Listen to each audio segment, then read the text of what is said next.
Back on Sports Bit, time for the deep dive, which is the college football recap every Monday. Play of the day coming up. Don't panic out there, Ohio State fans. It was a bad loss. You blew a 14-point lead against an average at best team on the road. The blocked field goal came back to bite you. But look at the odds here at the Westgate in Las Vegas. Ohio State, they're still the second choice to win it all. Yeah, and remember, these are odds that are updated after Saturday's action. So you have Alabama. I mean, Alabama's going to be the chalk. They were in the chalk from day one. I'm actually surprised it's not more like 7-5 or 6-5 on the Crimson Tide, simply because there is so much respect for Alabama in the markets. But look at the next choice. One loss, Ohio State. Doesn't matter. As long as they win out. They get Michigan at home. They get the Big Ten title game. And if they win those two contests, they will get a chance in the playoff. So Ohio State second, Michigan third, then Louisville and Washington, Clemson.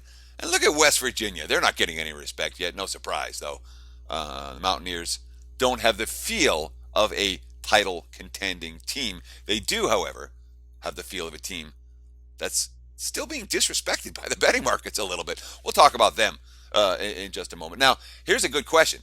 Does a one-loss Big Ten team remain ahead of West Virginia if the Mountaineers go unbeaten? And that is going to be interesting, but way too early to start talking this stuff, Paula. Well, hold on, you asked me the question. I got to answer it. Okay. Yes. Does a one-loss team remain ahead of West Virginia if the Mountaineers go unbeaten? Ohio State wins the Big Ten title game? Mm-hmm. Oh, God, there's 4 top 10 teams in the Big Ten. Yes. West Virginia, no.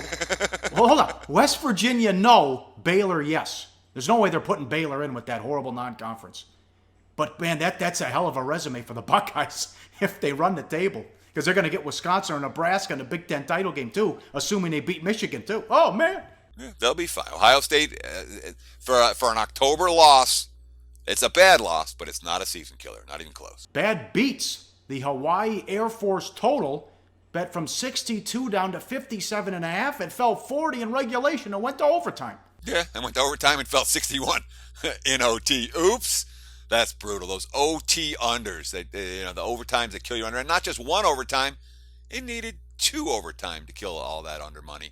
Killed most of it, obviously, when it fell at 61 with a game that closed 57.5. Bad beats? How about Michigan and Washington, teams that don't need style points? All they have to do is win. 2 blowouts when Harbaugh and Peterson said, okay, let's rest, guys. Let's get out of here with the W. Yeah, I mean, this wasn't a weekend for a lot of bad beats. It really wasn't. Not in the NFL, not in college. But certainly, Michigan, they're bet up from 34.5 up to minus 40. Washington, bet up from minus 32 up to minus 37. And both teams lead 31-0 at halftime. And if you bet them first half, you cash with room to spare, no problem. If you bet them for the game, you didn't cash either ticket.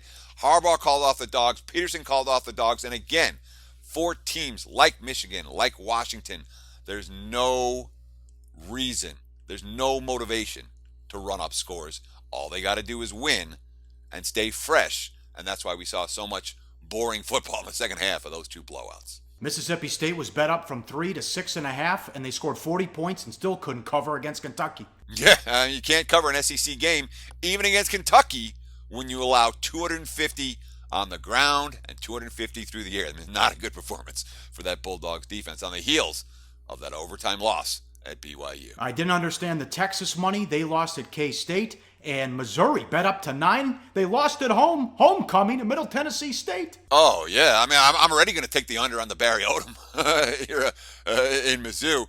I mean, Middle Tennessee had 300 on the ground, 280 through the air, on the road against an SEC foe.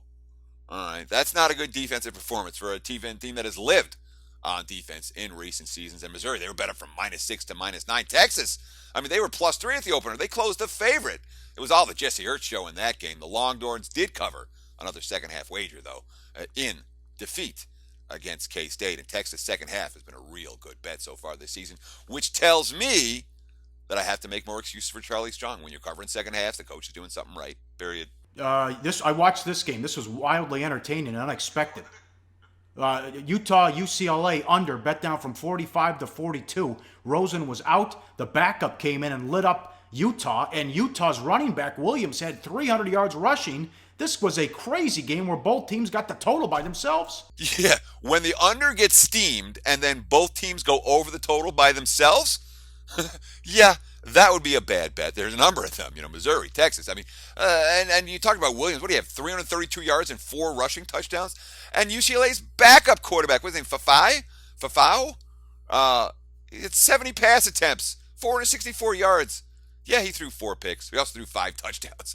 Wild game between the Bruins and Utes, and all that under money was wrong. 2 bad bets from the same game. Oklahoma and the under with this was 66-59. Oklahoma bet up to 16.5. Texas Tech, Mahomes had 88 pass attempts, 734 passing yards, and 5 touchdowns. Yeah, I mean, there wasn't a whole lot of under money. The total got bet up from 84 to 86. The Sooners were the ones who took the bunch of money, 13.5 up to 16.5. There are even 17s out there. And anybody who bet Oklahoma early, you had Oklahoma 13.5 or Oklahoma 14 in your pocket. You're really, really hoping for, give me one stop. Give me one last stop. They didn't get it.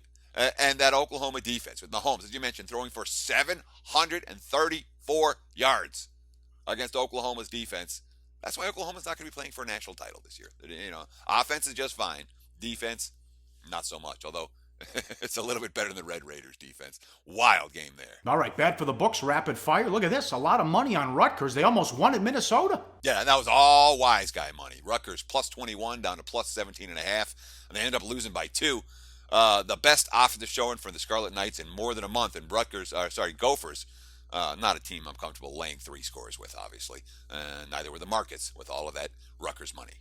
A big move on North Carolina. They continue to win on the road. Yeah, -7 to -11. They win 35-14, and the books have been burned, badly burned by the Tar Heels 2 weeks in a row. I don't think we'll see any more bargains moving forward, although North Carolina on bye this week. Navy was plus 2.5. They went off the favorite. They beat Memphis. Hey, it was a weird line to begin with. I mean, a 4-point line move towards Navy. I was surprised that the Tigers were chalk at the open. They weren't chalk at the close. And the Middies option was a really tough matchup for that Memphis defense, as Memphis short on stops, whether it was in the red zone or otherwise. All 6 scoring drives for Navy resulted in touchdowns. Boy, they miss Chris Alt in Nevada. Polian not getting it done. Wyoming bet up to 8 on the road, and they get by the Wolfpack. Yeah, Brian Polian watch officially on in Reno. Helps to have a daddy who was an NFL exec for many years to get you the job, but once you get the job, you got to start winning. And this is not a good result for the house at all, because it landed on 8. Wyoming got bet up to 8, so in all the buyback, whatever buyback there was late on Nevada, that all pushed, and all those Wyoming bets cashed. Very bad result for the house in that one. LSU, they got Eddie Orgeron in there. The offense looks completely different. They cover and have a nice win against Ole Miss. Yeah, sure. And this was a really, really bad result for the house. Maybe the worst game of the day on Saturday. LSU bet from -5 up to -9 for the late ESPN game, and they win by 17. Les Miles is way in the rearview mirror now for LSU. And Ole Miss, everyone's saying they're the best 2-loss team in the country 2 weeks ago. And then they're the best 3-loss team in the country last week. Well, maybe now they're the best 4-loss team in the country. Yeah, right. I'm glad you mentioned that. I'm just tired of hearing about it. Who cares? They beat Memphis, Wofford, and Georgia. Who gives a shit? Jesus. A lot of money on Penn State to get the outright win, if I can tell us. It was a great win for Penn State. Sure. I mean, the blocked field goal return for a touchdown, obviously the key play in that game. But we think about Penn State as a real top-notch program.